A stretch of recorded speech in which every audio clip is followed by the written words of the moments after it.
Bismillahirrahmanirrahim. Allahumma shalli ala Muhammad wa ali Muhammad. Rabbi shrah li sadri wa yassir li amri wahlul 'uqdatam min lisani yafqahu qawli.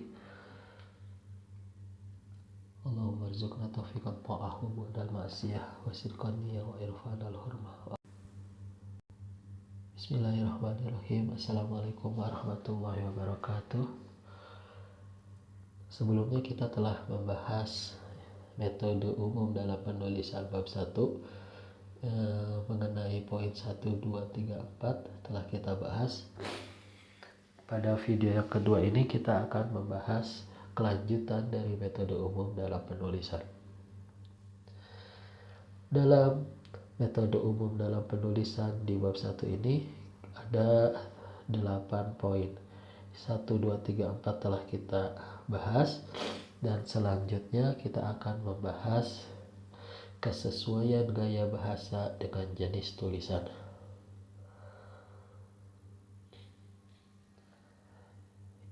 Ketika kita akan menulis sebuah tulisan, kita akan membagi bahwasanya tulisan kita itu adalah jenis artikel ilmiah ataukah jenis tulisan kita yang kita buat itu adalah cerita atau sebuah surat.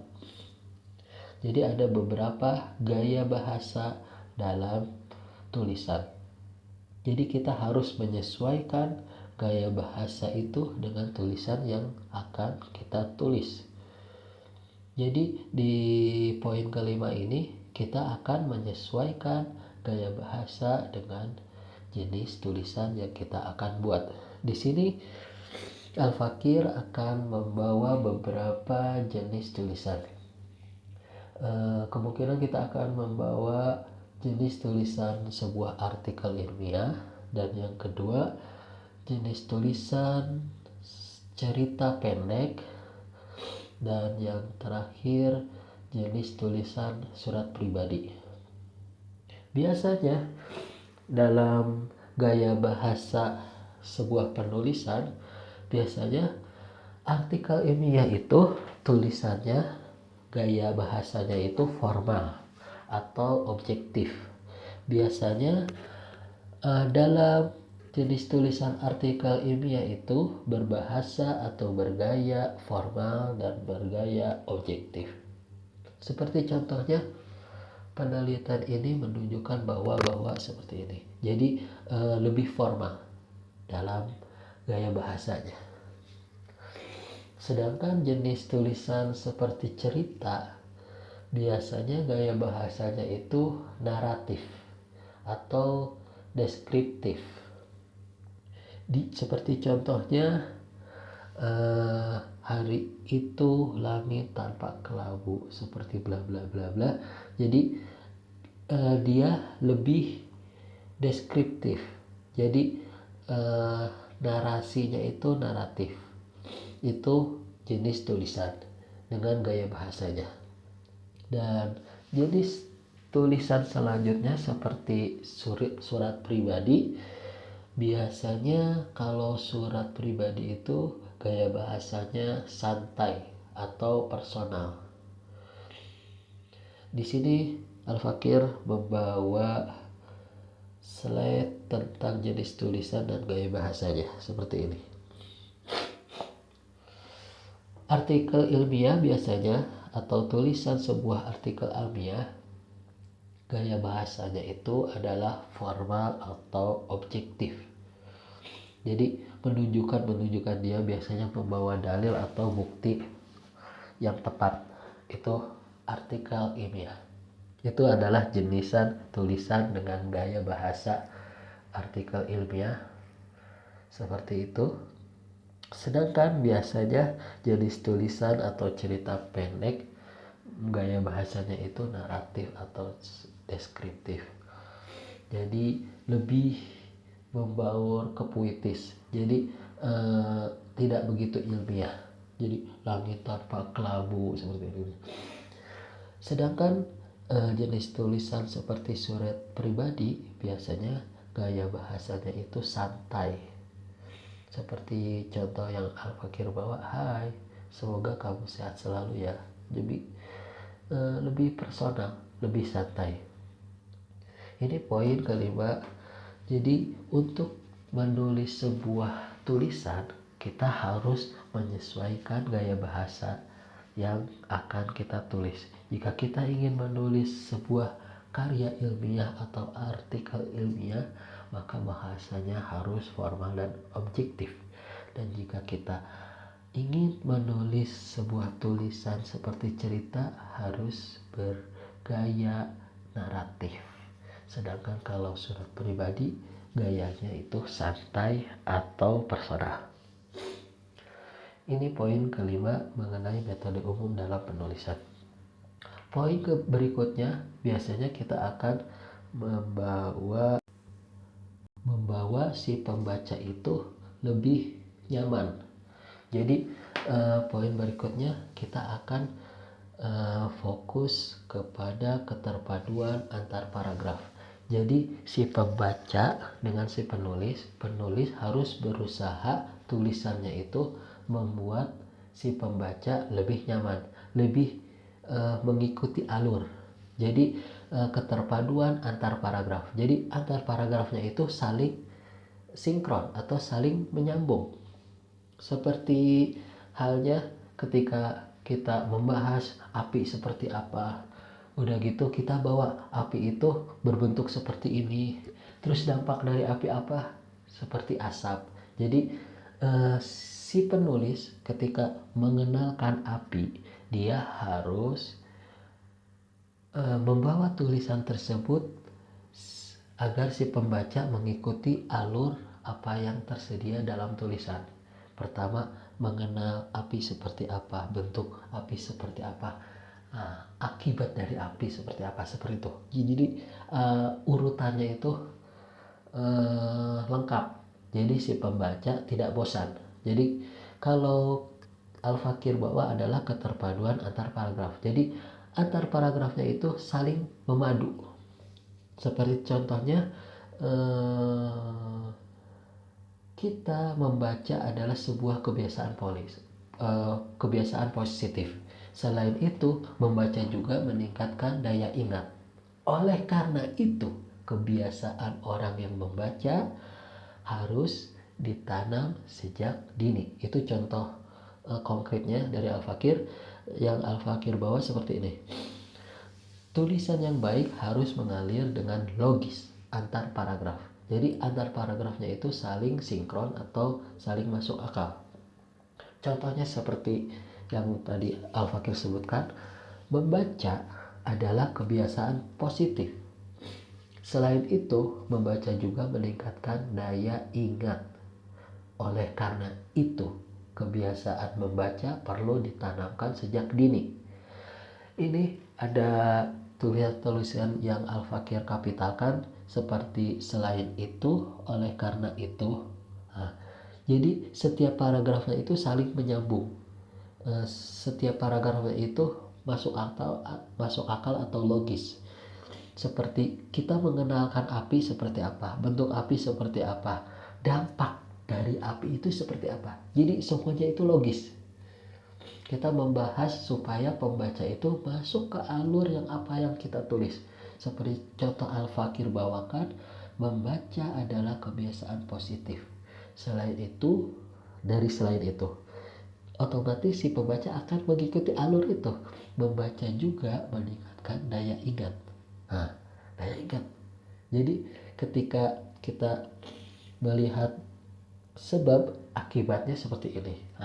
Oleh karena itu kesimpulan. Kebiasaan membaca perlu ditanamkan sejak dini. Jadi poin yang keenam dalam metode umum dalam penulisan, harus antar paragrafnya itu terpadu. Antar paragrafnya itu harus logis. Seperti yang Al-Fakir bawa, membaca adalah kebiasaan positif. Selain itu, membaca juga meningkatkan daya ingat. Oleh karena itu, kebiasaan membaca perlu ditanamkan sejak dini. Jadi penulis harus menyambung dengan logis antar paragraf agar pembaca merasa nikmat dalam membaca sebuah tulisan yang Anda tulis. Dan yang ketujuh, poin ketujuh, kita akan membahas pada poin yang ketujuh kita harus konsistensi dalam penulisan. Jadi dalam menulis kita itu harus konsisten. Seperti tulisan-tulisan Ustadz Muhsin Labib, dia konsisten bahwasanya kalau dalam tulisan saya ini untuk membahas Said Hasan Nasrullah, dia singkat dengan SHN. Jadi semua tulisan yang kalau antum searching SHN berarti Said Hasan Nasrullah. Jadi tulisan itu harus konsisten. Kalau mau singkatan seperti itu harus seperti itu. Kalau setiap kata yang tata petik yang dia bawa itu garis miring atau tulisan miring, maka setiap tulisan juga harus berbentuk seperti itu. Jadi gunakan gaya penulisan yang konsisten. Seperti format judul, semua kapital atau kapital di awal kata. Biasanya untuk menulis sebuah judul semuanya hurufnya kapital. Atau tidak, judul yang lain seperti antum buka websitenya Ustadz Muhsin Labib, semuanya setiap judul yang dia bawa itu tulisannya berbentuk huruf kapital. Setiap judul kapital semua. Jadi setiap tulisan beliau harus konsisten. Ketika judulnya itu kapital semua, ya kapital semua. Kalau tulisan judulnya itu pertamanya doang kapital dan selainnya tidak, harus seperti itu juga. Jadi sebuah tulisan yang Anda tulis harus konsisten. Seperti contohnya penggunaan istilah asing. Semuanya harus berbentuk italic atau tidak atau bentuknya tidak seperti itu. Atau juga penulisan angka, semua angka atau semua huruf juga harus berbentuk italic. Seperti halnya gunakan gaya penulisan yang konsisten seperti format judul, semua kapital atau kapital di awal kata. Dan yang kedua, penggunaan istilah asing semuanya italic atau tidak. Penulisan angka, semua angka atau semua huruf kecuali perlu kombinasi. Contohnya saya menulis ia membaca novel setiap malam dan menonton film pada akhir pekan. Ketika saya menulis novelnya itu pakai italic atau tulisan yang miring itu, dan filmnya itu berbentuk italic juga, jadi semua tulisan kita harus sesuai dengan yang awal itu. Novel sama filmnya italic, berbentuk miring tulisannya. Seperti contohnya ini yang Al-Fakir tulis, contoh konsisten. Ia membaca novel. Semua tulisannya, dalam tulisannya itu ketika nulis novel dia harus italic, semuanya harus italic. Ketika tulisan filmnya juga italic dari awal atau ada pengulangan dari paragraf-paragraf berikutnya harus italic juga. Yang contoh tidak konsisten, ia membaca novel dan menonton film. Pas filmnya dia tidak bergaris italic atau tulisan miring. Ini tidak konsisten. Jadi seorang penulis dalam tulisannya harus konsisten. Jadi harus terbiasa seperti itu. Semua yang dari awal seperti itu dan akhirnya juga seperti itu. Itu poin yang ketujuh dari metode umum dalam penulisan.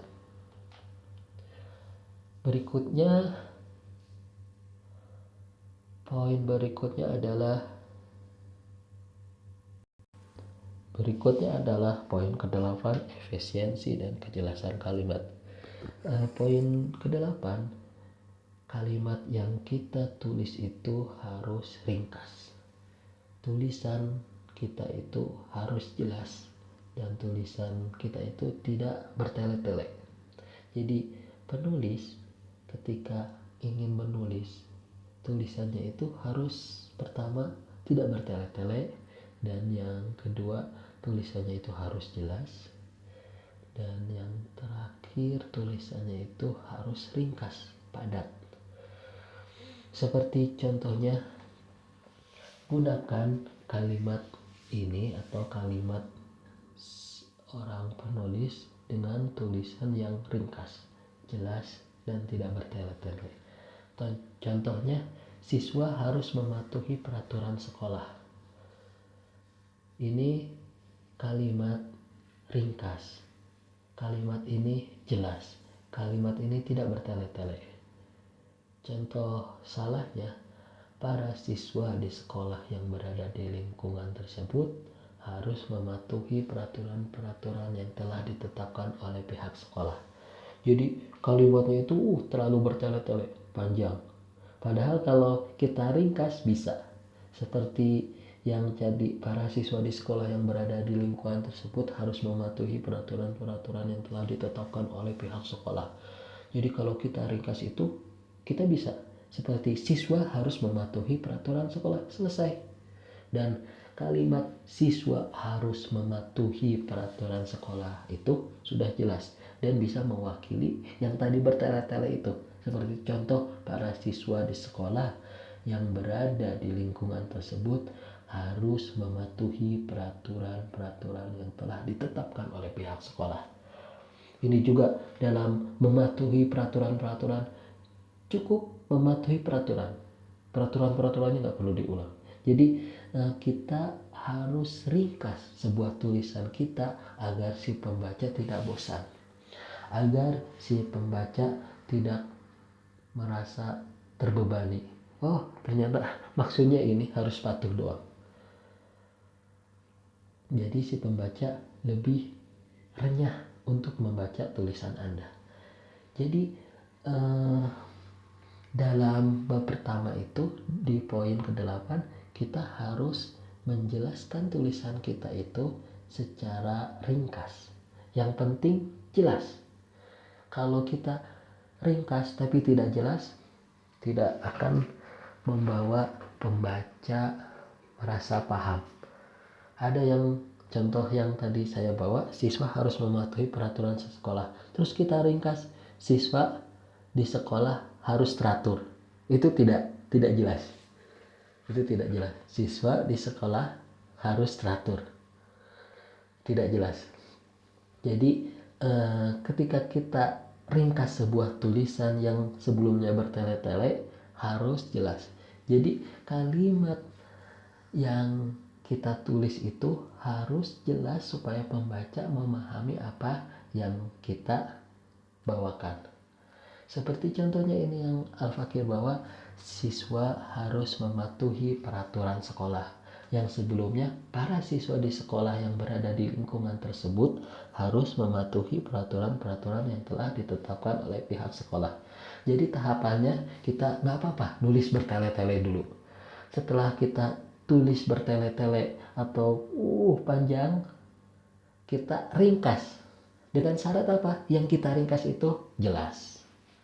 Jadi seseorang atau pemula untuk menulis sebuah tulisan nggak apa-apa. Yang pertama bertele-tele juga nggak apa-apa. Setelah bertele-tele, tolong revisi atau edit sebuah tulisan yang tadi kamu tulis itu dengan ringkas. Tapi apa syaratnya untuk meringkas itu? Ringkasannya itu harus jelas dan tepat. Yang tadi contoh bertele-tele, para siswa di sekolah yang berada di lingkungan tersebut harus mematuhi peraturan-peraturan yang telah ditetapkan oleh pihak sekolah. Kita singkat seperti ini. Contohnya ya. Contohnya, siswa di sekolah harus teratur. Harus teratur itu maksudnya apa? Nggak jelas. Jadi yang telah diringkas itu harus lebih jelas. Harus seperti ini yang saya susun, siswa harus mematuhi peraturan sekolah. Ini lebih jelas. Ya, alhamdulillah kita telah memahami secara umum ya. Secara umum bab 1. Nanti di bab 1 itu ada 2 atau 3 bagian. Jadi secara umumnya kita mendapatkan 8 poin dari bab 1 atau metode umum dalam penulisan. Yang pertama seperti video sebelumnya adalah poin yang pertama, kesesuaian struktur kalimat atau SPOK-nya itu sesuai, subjek predikat objeknya harus teratur. Dan yang poin kedua, penggunaan kata baku dan tidak baku kita harus pisah. Kalau baku itu seperti ini dan kita harus menyesuaikan dengan kamus KBBI. Dan poin yang ketiga adalah penulisan huruf kapital.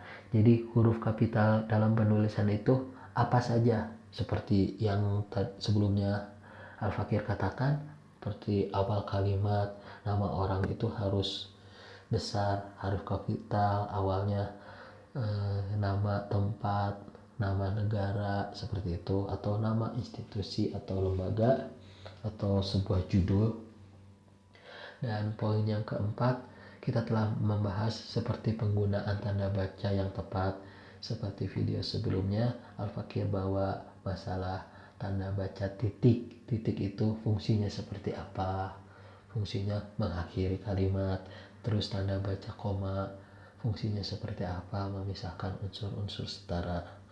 Terus tanda baca titik 2, fungsinya seperti apa? Menjelaskan atau memulai daftar. Seperti tanda baca petik, fungsinya seperti apa? Itu pada poin penggunaan tanda baca yang tepat.